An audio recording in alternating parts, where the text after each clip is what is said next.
இந்தியாவை பொறுத்தவரை, அதாவது இந்தியர்கள் உலகம்புற எங்க போனாலும் போலாம். ஒண்ணும் கெடுபிடியெல்லாம் இருக்காது. பிரச்சனை இல்லாத ஆட்கள் அப்படிங்கிற ஒரு முத்திரை எல்லா பக்கமும் நமக்கு இருக்கு. அந்த அளவுக்கு நம்ம நாடும், நாட்டு மக்களும் ஒரு சிறப்பான நபர்கள்.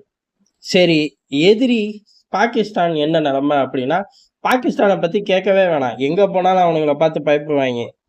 அதே சமயம் அவனுங்களுக்கு எப்பயுமே உதவி செய்யக்கூடியது. அதாவது உதவி செய்யறது எதற்காக? பல ஆதாயம்னு வச்சுக்கலாம். இருந்தாலும் பெரிய அளவுல பாகிஸ்தான் நம்பி இருக்கிறது எங்க அப்படின்னா, வளைகுடா நாடுகள தான். வளைகுடா நாடுகள நம்பி தான் இவர்களோட ஒட்டுமொத்த பொருளாதாரம், வேலைவாய்ப்பு, ஏற்றுமதி, இறக்குமதின்னு என்னத்த ஒரு ஷீட்ல ஃபில் பண்ணாலும் அவனுங்கள விட்டுட்டு ஃபில் பண்ண முடியாது. 3/4 பக்கத்துக்கு மேல அவனுங்களே ஓடி போயிருவாங்க. அந்த மாரி இருக்கக்கூடிய இடத்துல கூட பாகிஸ்தானியர்களுக்கு பேரு எப்படி இருக்கு அப்படின்னு கேட்டா, ஒண்ணும் சிறப்பாலாம் இல்ல. இன்னும் சொல்லப்போனா வளைகுடா நாடுகள்லலாம் மேக்ஸிமம் ட்ரெஸ்ஸுகள வச்சே இந்தந்த நாட்டுக்காரன் அப்படின்னு ஈஸியா ஐடென்டிஃபை பண்ணக்கூடிய ஒரு வழக்கம் அங்க இருக்கு. அதுல இந்த பாகிஸ்தானோட உடைய பார்த்தாலே புடிச்சு விசாரிக்கக்கூடிய தன்மையும் அங்க ஜாஸ்தி. அப்ப அங்கேயே வளைகுடாலயே பாகிஸ்தானுக்கு செல்வாக்கு இல்ல. பாகிஸ்தானியர்கள் அப்படின்னு தெரிஞ்சாலே போதும். 1க்கு 2 தாட்டி அவனுங்கள உத்து நோக்கும் அங்க உள்ள காவல்துறை. அந்த அளவுக்கு தான் பாகிஸ்தானோட மக்களோட நிலைமை. இதுக்கு சற்றும் நாங்க குறைச்சல் இல்ல அப்படின்னு சீனாவும் போயிருச்சு.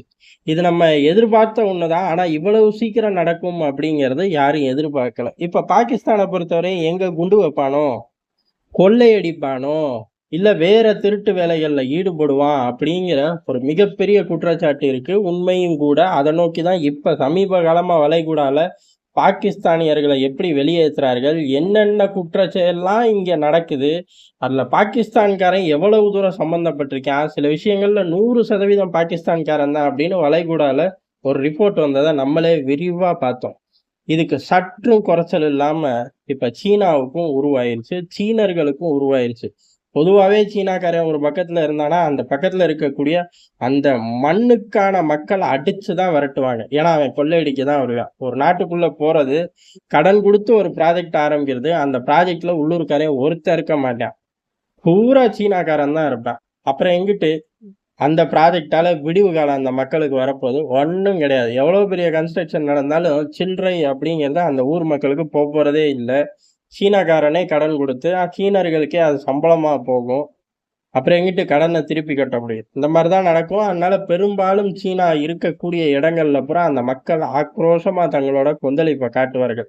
அதுக்கடுத்து நாடுகள் முழிச்சுக்கிட்டதுக்கு அப்புறம் சீன இன்வெஸ்ட்மென்ட்டா, இவன் பெரிய ஊழல்வாதிப்பா, சீனா கூட டீல் பேசிக்கலாம் அப்படின்னு அந்தந்த நாட்டு நீதிமன்றங்களும், எதிர்க்கட்சிகளும், மக்கள்களும் சீனாவோட இன்வெஸ்ட்மென்ட்டுகளுக்கு தடை, எதிர்ப்பு இந்த மாரி அவங்கவங்க கையில இருக்கக்கூடிய ஆயுதத்த காட்ட ஆரம்பிச்சாங்க.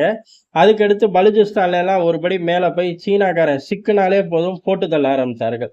பலுசிஸ்தான் விடுதலை ராணுவம் இந்த வேலைய ரொம்ப தீவிரமாவே பண்ணிக்கிட்டு இருக்கு. இப்ப வரையும் பாகிஸ்தான் ராணுவத்துக்கு சீனா மிரட்டுறது ஒண்ணே ஒண்ணுதான். ஒண்ணு அவனுங்கள ஒழிச்சு கட்டு, இல்ல எங்க ஆளுக்கு பாதுகாப்பு குடு. ஒழிச்சு கட்ட வக்கில்லாட்டி அட்லீஸ்ட் நான் அனுப்பி வைக்கிற நபர்களையாச்சும் பாதுகாக்க வை அப்படின்னு சொல்லவும் பாகிஸ்தான் ராணுவத்துக்கு கோபம் பொத்துக்கிட்டு வந்துரும். ரோஷம் பொத்துக்கிட்டு வந்துரும். உடனடியாக அறிக்கை வரும். என்ன அப்படின்னா, சீனர்கள் பாதுகாப்பு அதிகாரிகள் எல்லாம் வெளில போகாதீர்கள் அப்படின்னு. அந்த அறிக்கையை தான் ஏஜென்சி கொடுப்பாங்க. ஆனா சீனர்கள் காதுல போய் ஒரு வாரத்துக்கு லீவ் போட்டு ரூம்குள்ளேயே இருங்க அப்படின்னு சொல்லி ரூமை விட்டே வெளியேற விட மாட்டாங்க. அதாவது அந்த காம்பவுண்டை விட்டே அவர்கள் வெளியேற மாட்டார்கள். சைட்ல வேலையே நடக்காது. அதுக்கப்புறம் திருப்பி சீன அரசாங்கம் தலையிடும். உன்னைய ஒழிச்சு கட்ட சொன்னேன். ஆனா நீ முடியலன்ட்ட. பாதுகாப்பு குடுக்க சொன்னா, அவன வீட்டுக்குள்ளேயே உட்கார வச்சு பாதுகாத்தா, நான் போட்ட பணம்லாம் எங்க?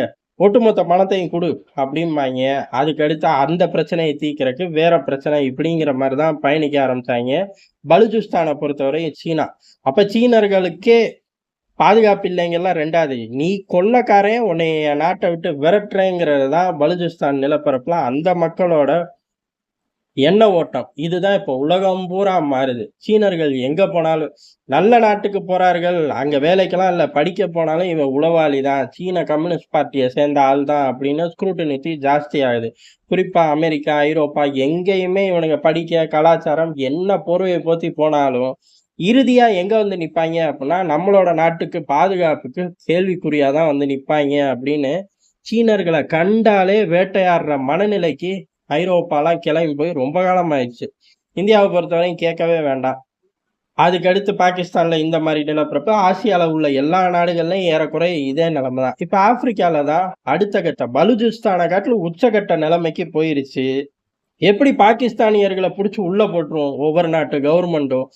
அதே மாரி ஆப்பிரிக்கால இறங்கிட்டார்கள். அந்த ஆப்பிரிக்கால உள்ள கவர்மெண்டுகள் சீனர்கள பிடிச்சு உள்ள போடுது. இது ஒரு ரகம். ஆப்பிரிக்கால ஆயுதம் ஏந்திய குழுக்கள் ஜாஸ்தி. அங்க மக்களே ஆயுதங்கள் எடுக்கலாம் ரொம்ப சர்வசாதாரணம். அதனால பலுச்சிஸ்தான் மாரி சீனர்கள கண்டா வேட்டையாடவும் ஆரம்பிச்சிடுறாங்க. இது எங்க பிள்ளையார் சொல்லி போடப்பட்டிருக்கு அப்படின்னா, காங்கோல தான் போடப்பட்டிருக்கு. அங்க இருக்கக்கூடிய கனிம வளங்கள எல்லா நாடுகளும் போயி டீல் பேசி எடுக்கிறார்கள். அதுல மியூச்சுவல் பெனிஃபிட் ஜாஸ்தியா போகும். இப்ப நம்மலாம் இப்ப இந்தியாவும் அங்க பல வேலைகள் பாக்குது வர்த்தக ரீதியா. அதுல எல்லாமே ஒரு மியூச்சுவலான பெனிஃபிட் தான். வெறும் நம்ம லாபத்த மட்டும் அங்க உள்ள சுரங்கங்கள்ல இருந்து எடுத்துட்டு வரல. அந்த மக்களுக்கும் நெறைய திருப்பி செய்யும். அதே மாரி நம்ம கம்பெனிகள் அங்க இயங்குறனால அந்த கவர்மெண்ட்டுக்கும் வருமானம். 2 வெவ்வேற சேனல். கவர்மெண்ட்டுக்கு மட்டும் நல்ல பிள்ளையா இருந்துட்டு வரதே பெரிய விஷயம். ஏன் அப்டின்னா, அதே காலகட்டம், அதே நிலப்பரப்புக்குள்ள ஐரோப்பா இருக்கு, அமெரிக்கா இருக்கு. அவனுங்க கவர்மெண்ட்டுக்கும் நல்ல பிள்ளையா இருக்க போறதில்ல. அந்த மக்களுக்கும் நல்ல பிள்ளையா இருக்க போறதில்ல. நம்மள பொறுத்தவரையும் கவர்மெண்ட்டுக்கும் ஃபேவரா போறோம். அந்த மக்களுக்கும் ஹாஸ்பிட்டல் கட்டுறது, குடிநீர் சுத்திகரிப்பு மையம் போடுறது, இந்த மாரி அடிப்படை கட்டமைப்பு வசதிகள நோக்கி நகருது. கவர்மெண்ட்டுக்கு ஒரு பக்கம் டாக்ஸ் ரெவென்யூவா பம்ப் பண்ணிக்கிட்டு தான் இருக்கும். இது நம்ம. அதுக்கு அடுத்த லெவல் அப்படின்னு பார்த்தா, அமெரிக்கா, ஐரோப்பாலாம் அந்த கவர்மெண்ட்டுக்கு மட்டும் ஏதோ ஃபேவர பண்ணிட்டு, மக்கள கண்டுக்க மாட்டாய்ங்க. மக்கள கண்டுக்கல அப்படின்னு சொன்னா, ஐநாவ இறக்கி விட்டு போயிருவாய்ங்க. இதுல முதல் தரம் நம்ம எடுத்துக்கலாம். அடுத்த தரத்துல ஐரோப்பா, அமெரிக்காவ எடுத்துக்கலாம். அதுக்கு அடுத்து கீழ்த்தரத்துல யார் நிக்கிறா அப்படின்னா, அங்க தான் சீனா நிக்குது. அங்க சீனா என்ன வேலை பண்ணுது அப்படின்னா, கவர்மெண்ட்டுக்கே அங்க இருக்கக்கூடிய ஆட்களுக்கு ஏகப்பட்ட லஞ்சங்கள் குடுத்து டிராவல் பண்றதெல்லாம் அது ஒரு சேனல். அதே மாரி எடுக்கக்கூடிய சுரங்கங்கள்ல இல்லீகலா அள்றது, அத நாட்ட விட்டு கடத்துறது, இந்த வேலைகளும் ஜாஸ்தியா நடக்க ஆரம்பிக்குது. ஒரு கட்டத்துல உச்ச கட்டத்துக்கு போயிருச்சு. கவர்மெண்ட் கண்ட்ரோல்லயும் இல்ல, லோக்கல்ல உள்ள ஆட்கள் கண்ட்ரோல்லயும் இல்ல. இவனுங்களா தனியா பெரிய கொள்ள கூட்ட கும்பல் நாட்டுக்குள்ள புகுந்து சுருட்டிட்டு போற மாரி ஆயிப்போச்சு. இத தடுக்கிறக்கு அதாவது ரெஜிஸ்டர் ஆன கம்பெனிகளே ரெஜிஸ்டர் ஆகாம ஏகப்பட்ட வேலைகள பார்க்கிறது. அந்த ஆட்கள பூரா அந்த காங்கோ கவர்மெண்ட் தட்டி தூக்குது. லீகலாவே அரெஸ்ட் பண்ணுது. உள்ள தூக்கி வைக்கிறாய்ங்க. அங்கெல்லாம் இம்மீடியட்டா தூக்கு தண்டனை தான். இந்த ரேஞ்சுக்கு போறார்கள். இது மட்டும் கிடையாது. இங்க நெறைய பேரு இந்த வேலைய தான் செய்றாய்ங்க. நம்ம மக்கள் தொகைய காட்டிலும் இவனுங்க மக்கள் தொகை கூட இருக்காட்டுக்க அப்படின்னு சொல்லி, உள்ளூர்ல உள்ள ஆட்கள் சீனர்கள தூக்கிட்டு போய் கொல்ல ஆரம்பிச்சர்றாங்க. இது பெரும் பிரச்சனையா வெடிக்குது. ஆனா சீனாவால என்ன பண்ண முடியும்? படார்ன்னு காங்கோ மேல போர் தொடுத்துற முடியுமா? கிழிச்சு புடுவாய்ங்க. காங்கோ கவர்மெண்டோட பேச்சுவார்த்தை பண்ணி கவர்மெண்ட் கையில உள்ள ஆட்கள விடுவிச்சுட்டு போறார்கள். ஆனா மக்கள் கையிலயோ, அங்க உள்ள இனக்குழுக்கள் கையிலயோ இருக்கக்கூடிய ஆட்கள விடுவிக்கலாம் முடியல. அவனுங்க பரலோகம் போய் சேர்றத யாராலும் தடுக்க முடியுதில்ல. அதுக்கடுத்து தான் விஷயம் பெருசா ஃபிளாஷ் ஆகுது. அதுவும் ஃபிளாஷ் ஆகுற காரணம் என்ன அப்டின்னா, அங்க உள்ள சீன தூதரகம் தான், "இங்கேருந்து உடனே வெளியேறுங்க. அதாவது காங்கோல இருந்து சீனர்கள் யாரும் இருக்காதீங்க. எல்லாரும் தப்பிச்சோம் பொழச்சோம்ன்னு ஓடி போயிருங்க" அப்டின்ட்டாய்ங்க. சேஃபா தூதரகத்த நோக்கி வா, இங்கேருந்து கிளம்பக்கூடிய வழிய நான் பார்த்துக்கிறேன் அப்படின்னு தான் சொல்லி நம்மல்லாம் கேள்விப்பட்டிருக்கோம், சொல்லியிருக்கோம். இவனுங்க மட்டும் வித்தியாசமா, "நீ தப்பிச்சு போயிரு. வந்த வழியே போயிரு ராஜா" அப்பன்னா திருட்டு வழியா உள்ள வந்திருக்காய்ங்க. அதே ரூட்ல எஸ்கேப் ஆயிக்கங்கிற மாரி தான். கவர்மெண்ட் கையில உள்ள ஆட்கள மெல்ல மெல்ல பேசி கூப்ட்டு போறாய்ங்க. ஏறக்குறைய எதிரி பாகிஸ்தான உலகம் முழுக்க எப்படி தீவிரவாத பயலுகளா எல்லா நாடும், எல்லா நாட்டு மக்களும் பார்க்கிறார்களோ, சற்றும் குறைச்சல் இல்லாம பெரிய கொள்ளக்கூட்டக்காரங்களா சீனாவையும், சீன மக்களையும் உலகம் பூரா பார்க்க ஆரம்பிச்சுட்டார்கள் அப்படிங்கிறது தான் எதார்த்தமான உண்மை.